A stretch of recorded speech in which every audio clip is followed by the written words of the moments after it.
Mesdemoiselles, Messieurs, bienvenue dans Débriefing. Débriefing, c'est le débat de B1 Télévision.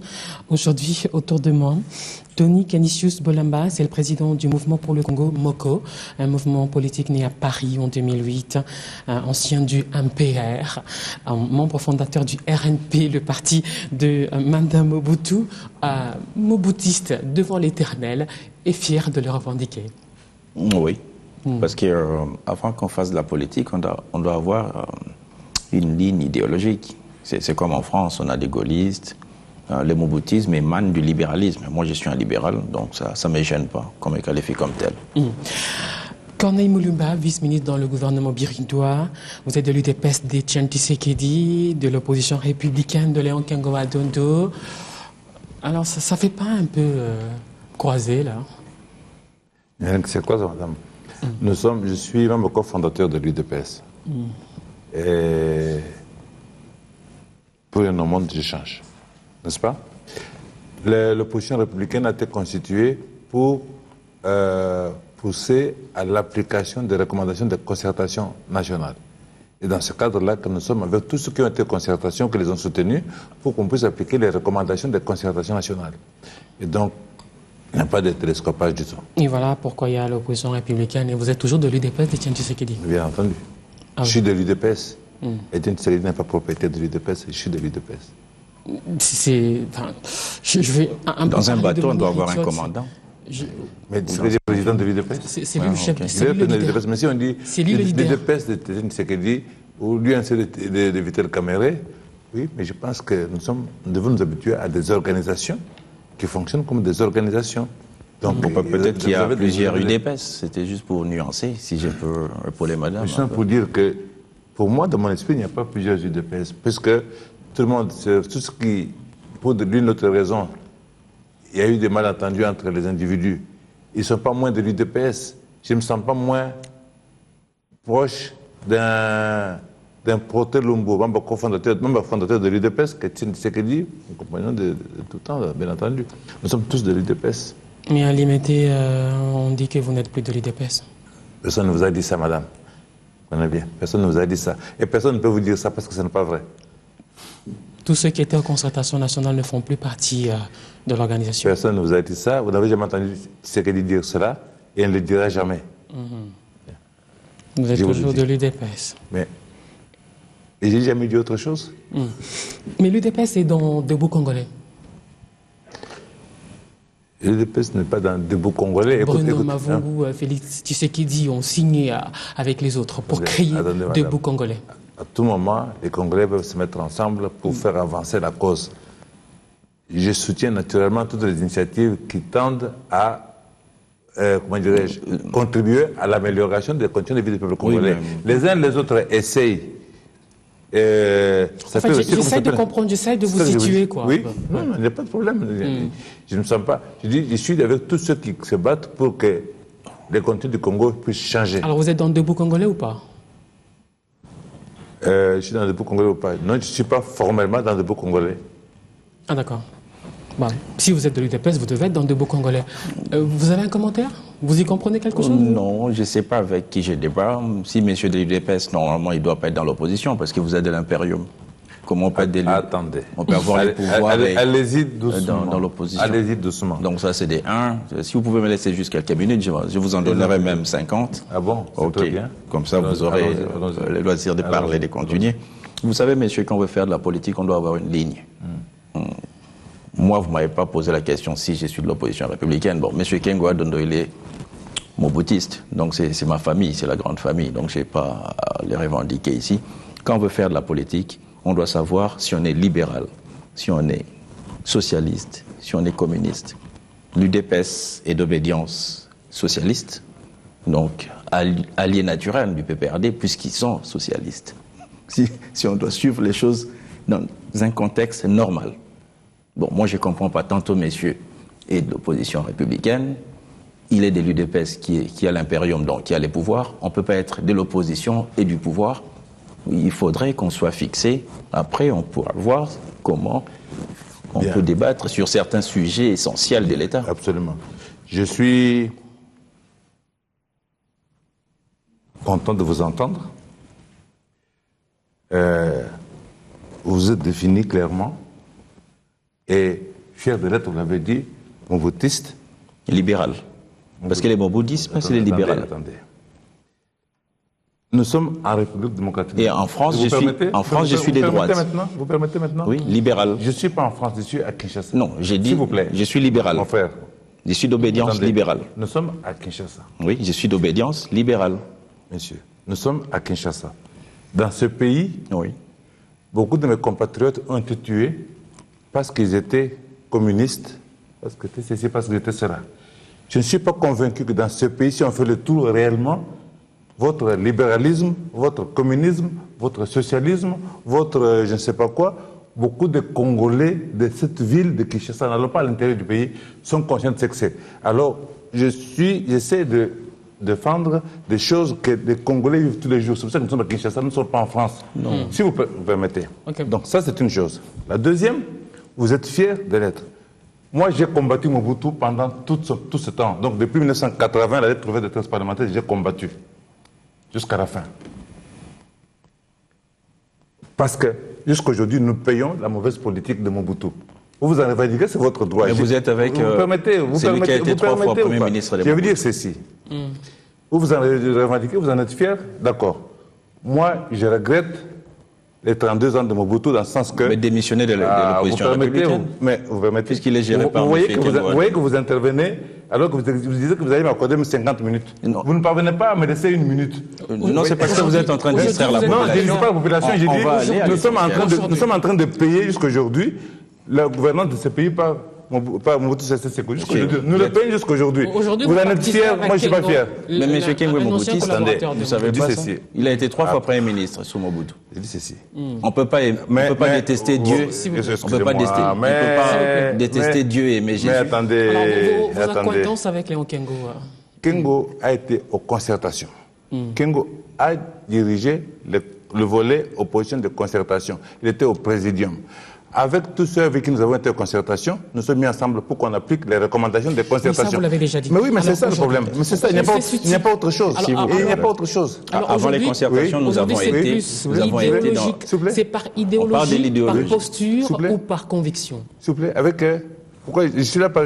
Non. Ce n'est pas posture, mais ce n'est pas conviction nécessairement, puisque nous sommes allés, nous avons travaillé avec les gens de la majorité. Non, généralement pas, parce que vous rejetez. Je rejette quoi? Vous rejetez les idéologies qui caractérisent les gens. Ce n'est pas par idéologie ici. Excusez-moi. Vous dites qu'ici, au Congo, on n'a rien à faire d'être libéral, j'ai dit ceci, socialiste, etc. Qu'on se comprenne. Qu'on se comprenne. Ici, il y a les recommandations de concertation. C'est sur base de ça que nous sommes mis d'accord. N'importe qui peut les lire et peut comprendre. C'est un programme que nous entendons mettre sur pied. Ce programme est-il libéral? Est-il ceci? Est-il cela?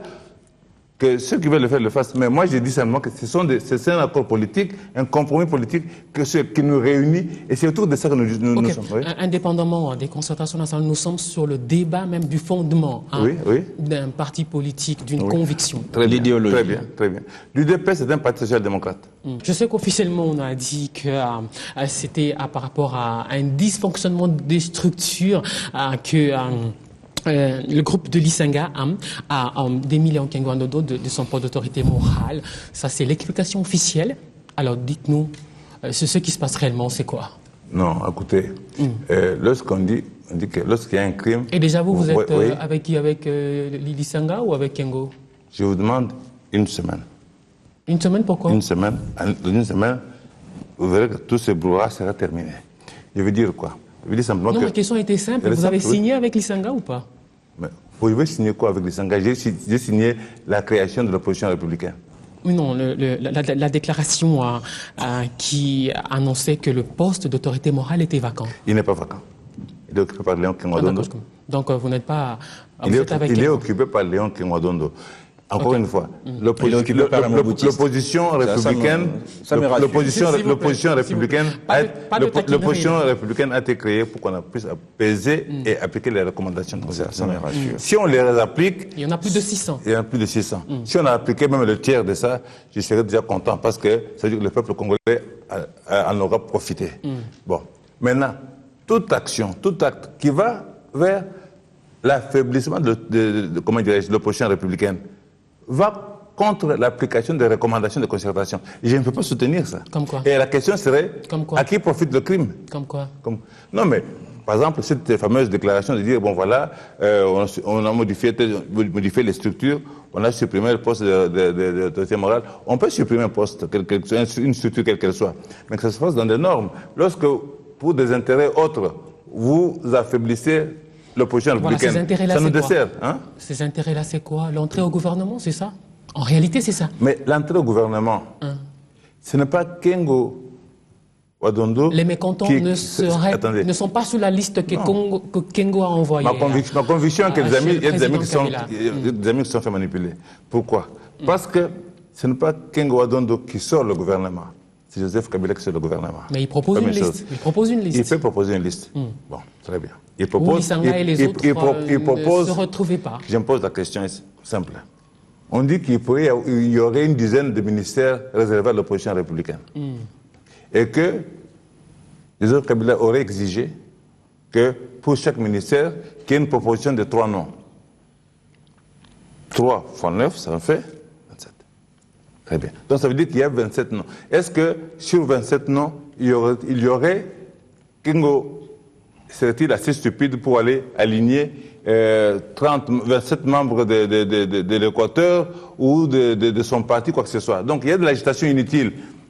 Quand le gouvernement sortira, le jour où il sortira, on fera le point, on verra quelle est la situation. Mais à ce stade, il n'y a personne qui a vu la liste de ce qui est déposé sur ce Kabila. Donc personne ne peut objectivement, à part la manipulation probable, mais il n'y a personne qui peut objectivement dire aujourd'hui, voilà la liste sur laquelle Joseph Kabila a posé sa signature comme membre du gouvernement de cohésion nationale. Donc si ce n'est pas le cas, pourquoi on s'agite?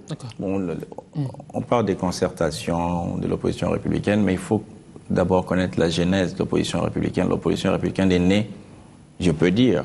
Au lendemain des concertations nationales. Non, l'idée de l'opposition républicaine est née lorsque nous nous sommes retrouvés à Limété, le forum de l'opposition de Limété. Je ne sais pas si vous vous en souvenez. J'étais là lorsque l'opposition s'est réunie à Limété pendant 3 jours. À Limété ou à Fatima?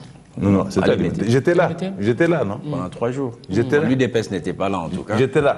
À vous, en tant que personne. Je parle des organisations. J'étais là. Parce que moi, j'avais représenté notre organisation, j'étais là, je revenais de l'étranger. C'était cette idée-là qui émane cette opposition républicaine aujourd'hui. Bon, ceux qui adhèrent pour adhérer sans comprendre où on va, pourquoi on y va, pourquoi faire, c'est leur problème. Bien, écoutez, j'ai vraiment l'impression que mon frère manque de modestie. Manque vraiment de modestie. Comment ça? Et il faut commencer par là. J'étais à Limété, au conclave, le conclave de Limété. Au conclave de Limété, nous avons débattu avec des compatriotes après la sortie, l'application, la promulgation de l'ordonnance de Joseph Kabila convoquant les concertations. On a fait le point de la situation. Nous avons parlé à ce niveau et nous sommes encore retrouvés à Fatima. Nous avons continué à parler de cette histoire. Et ce n'est même pas à Fatima qu'on a décidé de créer l'opposition républicaine. On a continué encore à se réunir entre-temps pour voir comment nous pouvions mettre ensemble les forces pour pouvoir structurer l'affaire pour que nous puissions peser davantage sur l'application à ce moment-là, il n'y avait pas encore de concertation, mais sur comment nous pouvons mettre nos forces ensemble. Et l'idée de l'opposition républicaine est sortie après les concertations. C'est à ce moment-là que nous avons décidé de mettre sur pied l'opposition républicaine. Ce n'était pas avant, ce n'est pas vrai du tout. Okay. Donc, je suis de la genèse de l'affaire et je suis dedans jusqu'aujourd'hui. Donc, je peux en parler à l'aise. S'il vous plaît. C'est ça. Vous avez un problème sérieux. S'il vous plaît. Alors, on en vient à ce qui est mis en route. S'il vous plaît. On en vient à ce qui est mis en route pour trouver un dénouement à cette crise à l'opposition républicaine. Oui. Il y a des conciliabules, des réunions depuis la semaine dernière. Nous nous parlons et simplement que l'opposition républicaine qui est d'une création récente, c'est 5 ou 6 mois maximum, les signataires de l'acte constitutif sont encore là. Ils vont être convoqués dans les... Kengo demeure autorité morale et il paraît qu'il va nommer un nouveau coordonnateur. Kengo ne nomme rien. Oui, la structure qui nomme. Je vous réponds. Autant pour moi. Attendez. La structure qui nomme, c'est quoi déjà? Attendez, non. Et on va convoquer les signataires de l'acte constitutif de l'opposition républicaine. À cette occasion, c'est pas pour remplacer Sanga. À cette occasion, on va faire le point sur tout ça. Il y a même des noms qui circulent. Oui, même le mien circule aussi. Non, le vote, j'ai pas entendu. Donc je vais dire le vote, j'ai pas entendu. J'ai plutôt entendu Délice et Sanga. Donc comme coordonnateur, mais l'opposition républicaine, il y a un coordonnateur, mais c'est une coordination composée de autant de personnes. Donc ce n'est pas, il y a le coordonnateur, mais jusqu'à présent on n'avait pas structuré. En fait c'est ça le problème, on n'avait pas structuré encore l'organisation. Maintenant on va le faire pour en finir une bonne fois pour toutes avec ces confusions. Il y a un coordonnateur et les coordonnateurs adjoints, l'ensemble constitue la coordination qui est l'exécutif de l'opposition républicaine. Il y aura aussi un modérateur. Il y aura aussi un modérateur. Le modérateur c'est quoi? C'est quoi le modérateur? Qui est le modérateur? En fait vous avez la plénière, comme on pourrait dire l'Assemblée générale. Elle est structurée, la plénière, le conseil de l'opposition républicaine est présidé par un modérateur. Et des modérateurs adjoints, bien entendu, des rapporteurs, tout ce que vous voulez, comme dans toutes les organisations. Ok, ils vont s'entendre, mais vous allez droit vers une scission. Il n'y aura pas de scission. Dissidence, si vous voulez. Écoutez, dissidence, je ne sais pas. L'objectif, c'est de mettre tout le monde ensemble parce que ce que nous poursuivons est connu. Vous êtes trop optimiste. Mais j'étais optimiste, sinon il y a longtemps que j'aurais déposé les armes.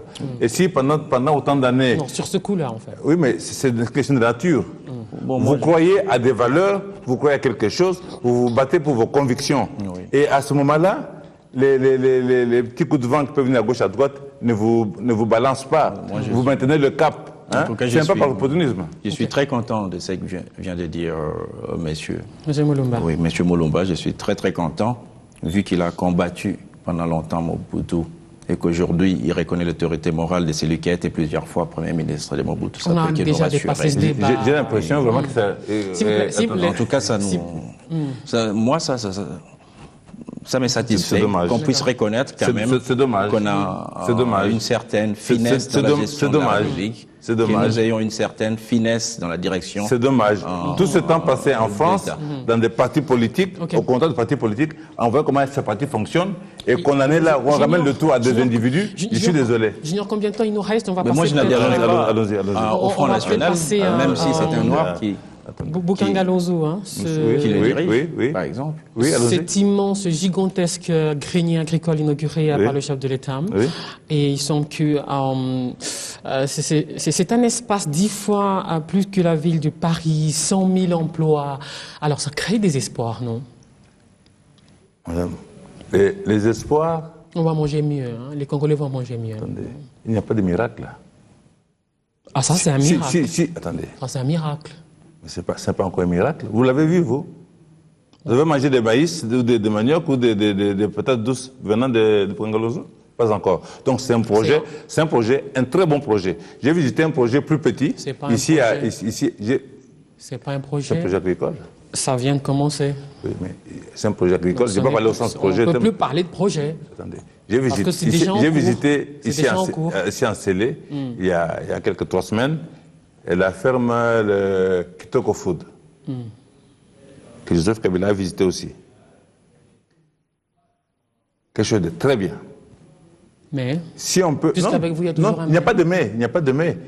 La différence, c'est simplement qu'on passe le stade de la réalisation du stade de l'annonce au stade de la réalisation. Bukanga c'est désormais du concret.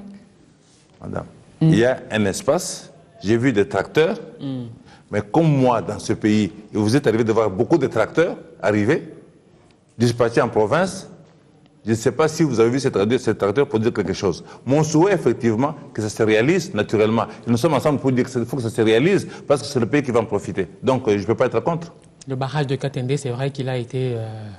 il a connu quelques petits problèmes, mais bientôt il va se terminer. Oui, on en parle depuis 10 ans, mais très bien. Mais encore une fois, je ne peux pas être contre, je peux que soutenir. Okay. Mon souhait, c'est de venir là, de voir allumer et voir le courant. C'est ça là qui m'intéresse. Okay. Et pour le moment, nous n'y sommes pas encore. Monsieur Bolamba. Bon, pour moi, le plus important, il faut que nous ayons à l'essentiel, parce que ça fait 10 mois qu'on a un gouvernement démissionnaire. Il faudrait que le président de la République puisse soit réaffirmer les gouvernements actuels en place. Je ne sais pas s'ils vont soumettre un autre programme de gouvernement devant le Parlement ou former rapidement un gouvernement qui conduira pendant les 1 an, 1 an et demi qui nous reste avant les élections, les affaires de l'État, parce que la situation de la population était très, très catastrophique. Donc nous passons beaucoup plus notre temps à discuter sur des choses qui sont des non-événements et qui n'ont pas lieu d'être. Nous devons beaucoup plus nous focaliser sur la situation de la population, parce que la population congolaise vit dans le dénuement total. Ça, on doit le dire. Bon, le gouvernement nous donne des chiffres de croissance, moi j'estime personnellement, qui ne cadrent pas avec la réalité des vies de nos citoyens. Donc il faudrait rapidement que le président de la République et sa majorité puissent se prononcer pour former le gouvernement, car le gouvernement actuel, ça fait 10 mois, permettez-moi de me répéter, est un gouvernement démissionnaire. Donc on ne peut pas faire du concret avec... Il a répondu le 30 juin qu'il ne fera rien dans la précipitation. Bon, la situation actuelle, moi j'estime, du pays demande la précipitation. Pour vous, vu l'urgence. Pour vous, il n'y a pas de changement du tout? Oui, les changements, c'est-à-dire, les changements, c'est un grand mot. On peut avoir un changement positif ou négatif. Donc c'est vague, ça reste vague. Dans la vie des Congolais? Non, la vie des Congolais, ça c'est une opinion qui n'engage que moi personnellement, parce que moi, je suis un citoyen congolais aussi, je suis dans la grande misère comme nombreux de mes citoyens. Donc quand j'ai l'opportunité d'être devant un plateau, je ne peux que faire rappeler ça, que je suis... Ce gouvernement travaille à la relance, hein. Il y a des... Oui, madame, j'ai souvent dit dans la priorité, des réalisations il y a des priorités. Kitoko Food, comme Bukangalonzo. Non, dans la priorité, il y a des priorités. Donc il faudrait beaucoup plus répondre rapidement à tout ce qui est basique pour la population. Les grands projets, c'est bien pour le pays industrialisé. Ce qui est basique, ce sont les routes, ce sont les hôpitaux, ce sont les écoles. Les quotidiens des Congolais. Construit à 1000 écoles chaque mois. Payer la dette intérieure des hommes d'affaires. On construit des écoles dans les milieux ruraux. Congolais.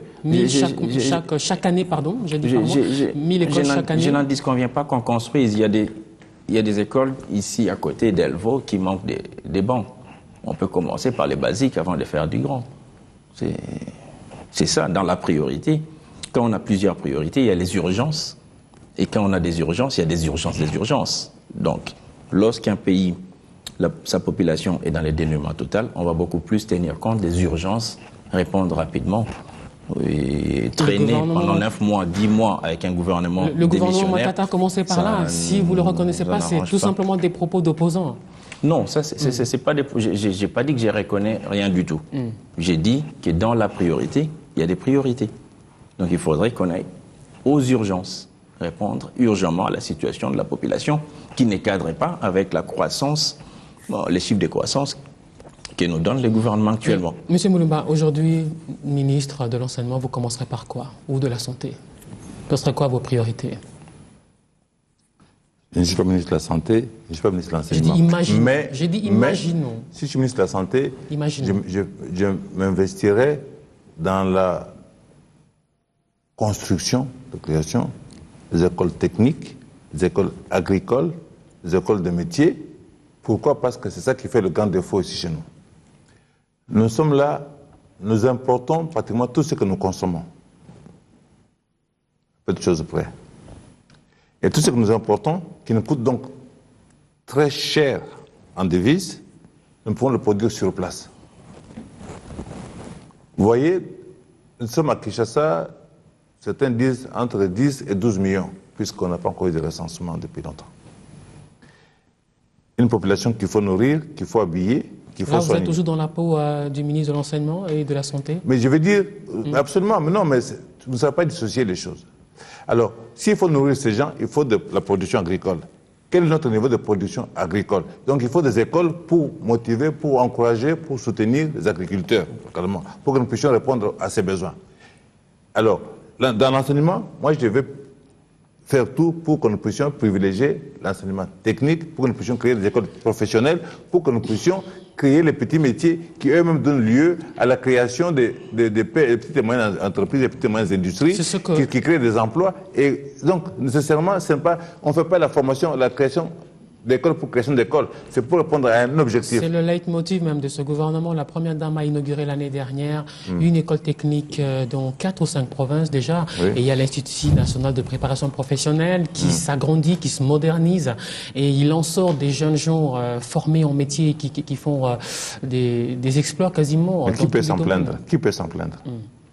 Pas moi en tout cas. Simplement que ce n'est pas suffisant. Monsieur Boulamba, vos priorités? Oh ben bon. Si jamais on vous nomme ministre de l'enseignement, de la santé. Ministre de la Santé, il faudrait d'abord commencer par réfectionner les hôpitaux que nous avons dans la capitale et créer beaucoup plus des centres hospitaliers de proximité. Parce qu'actuellement, dans notre pays, il y a des gens qui meurent suite au mot bénin, si je peux dire ainsi, et à l'enseignement.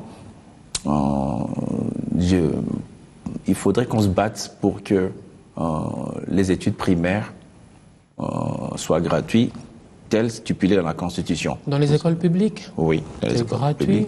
Non, les parents payent quand même quelque chose et les circonstances actuelles du pays ne permettent pas à certains parents de subvenir au paiement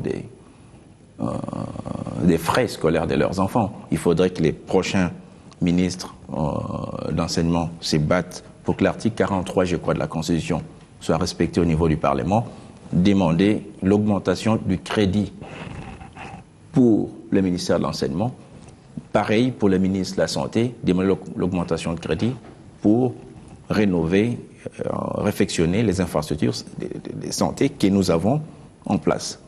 Parce que l'éducation des bases, l'éducation primaire et l'éducation qui forme l'enfant pour affronter les universités et d'autres formations futures. Okay. On termine par la mise en place des élections. À tout hasard, on prend, pas tout hasard, c'est ça aussi l'actualité, l'élection du député national à Befale, rester en route. Écoutez, les élections, en général, lorsqu'elles se déroulent bien,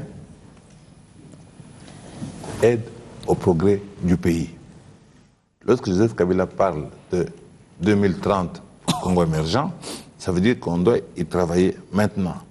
Faire en sorte que, lorsque nous avons des élections, que ce soit locales, provinciales ou nationales, que ce soit l'occasion d'un consensus national, que ce soit l'occasion d'une assurance pour tout le monde. Il y a Befale, il y a, dans un an, en principe, les élections locales qui sont annoncées, dans un calendrier qui connaît beaucoup de contestations.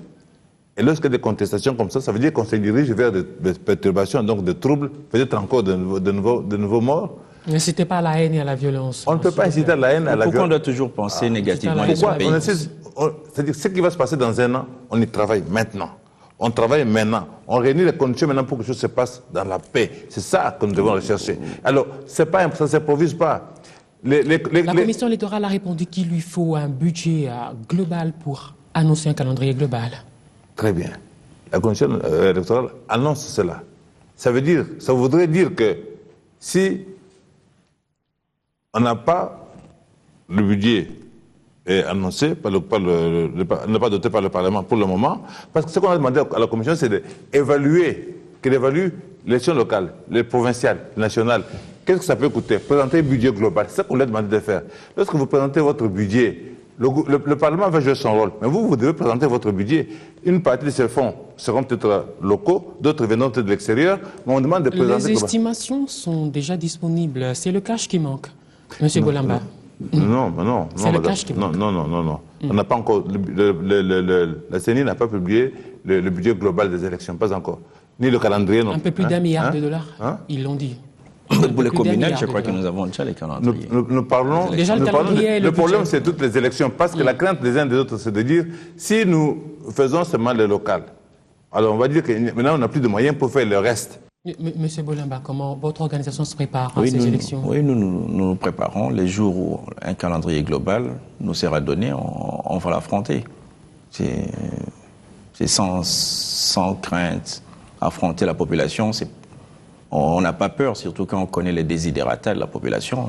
Il existe une feuille de route publiée par la CENI. Nous avons déjà les calendriers pour les communales et le reste. Nous nous sommes déjà préparés en conséquence et nous répondrons présents. C'est-à-dire, déjà vous connaissez vos candidats conseillers municipaux, maires. Non, nous avons notre liste. C'est interne. Notre association s'organise en interne. Nous avons notre liste. Nous avons mis nos moyens en place.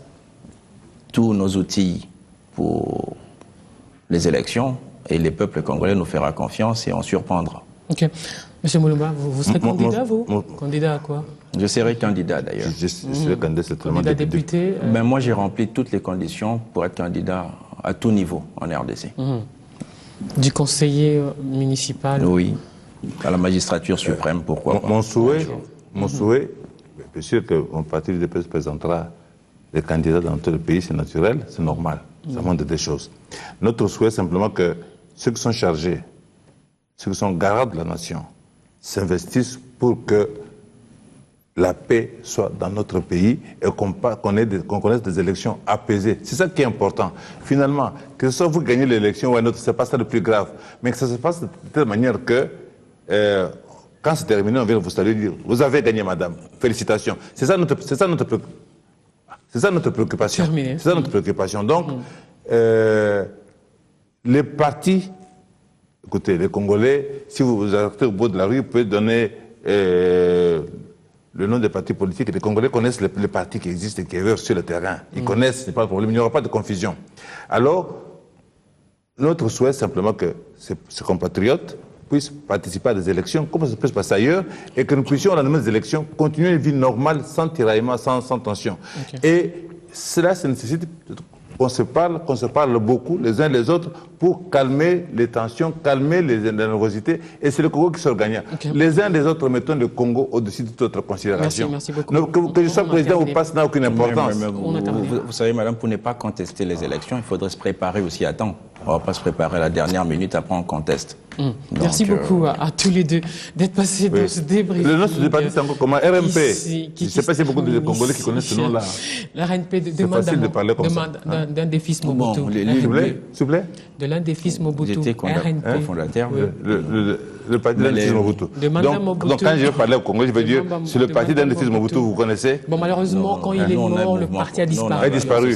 Très bien. C'est juste, il a disparu. Bon, l'UDPS a fait 20 ans. Nous affrontons les réalités.